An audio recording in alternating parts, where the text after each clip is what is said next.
So you're saying with experience, the number of weddings, how often they do weddings, Yeah.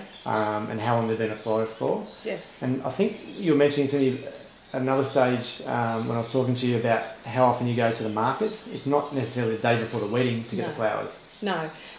Different flowers take different amount of time to open up, so you've got to know the market. You've got to be keeping an eye on the flowers, seeing how tight they are at the markets over winter. Lilies are very tight. They can take up to a week to open up. Over summer, you're buying them on Wednesday to have them open for a Saturday wedding. Okay. And then you've got your roses that some varieties you need to buy on Wednesday because they take a few days to open. Others you buy on Friday because otherwise they'll blow straight open. Right. So you can be doing different market trips and buying different flowers on different days, all to get them at the perfect stage you want them for your bouquets on Saturday. Right. So for one bride, if she has 2 or 3 different varieties of flowers in a bouquet, you might have to do 3 separate trips to the markets for that one bouquet to look good on Saturday. Yes. Yeah, that's right. So if you're not experienced, you don't know that. No, you don't. Or you're going to get it wrong. Yeah, you are. And I mean, even with the years and years that I've been doing it for, which I've been working for myself for 20 years now, I can still buy lilies on a Wednesday and the weather can turn freezing cold, and I can have them upstairs in my bathroom under heat lamps with the shower steaming up the bathroom on a Friday night, pulling them open by hand just to get them open. Right. And then you can have the opposite, that the weather's gone so hot that they'll be open for me how I want them on Thursday night. Right. And then they have to go in my cool room because I don't want them to open any further. So I work with my cool room, I work with my bathroom, I work with my phone. And the reason I asked about frangipani is because it's one of the only flowers I know, them and roses.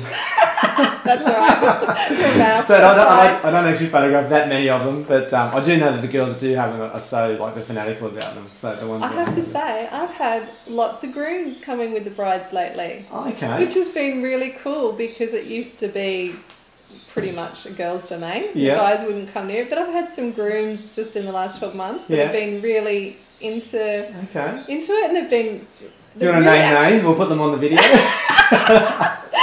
But it's kind of interesting having the guys perceptive as well, because the girls are very, have all these ideas. The guys are very practical. So I find, the girls might say, can we do this and this and this? And the guys go, well, look, actually, do you think we need a little bit lower so people can see over it? And these are coming from the practical point of view. They're not getting colours and styles. Yeah, they're looking at practicality. No, I think we need a lower vase and we need, this and that.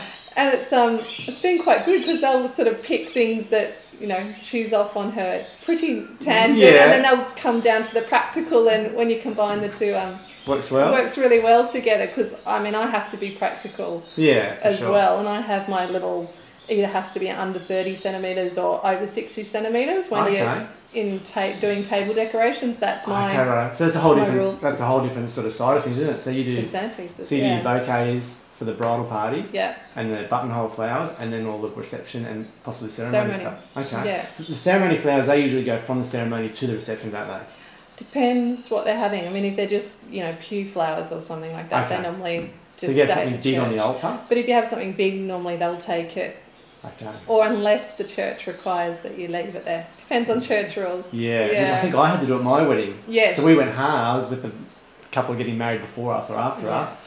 And my wife, Linda, had to work out with the other bride what colour to have. Yeah, it was ridiculous. Usually stick to white.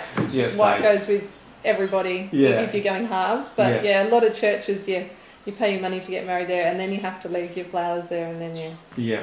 Which is normally worse in Sydney. On the Central Coast, then they're usually, you can take the flowers, but some Sydney churches won't even let your own florist in. You have to use their flower ladies, and you have to pay them a certain amount. And and they call it a donation. A donation, that's right. But we'll tell you how much the donation is. But you don't get to pick your flowers, and you don't get to pick your florist. Or the price of the donation. That's right. Funny. But can I just jump back to the actual bouquets again, just quickly?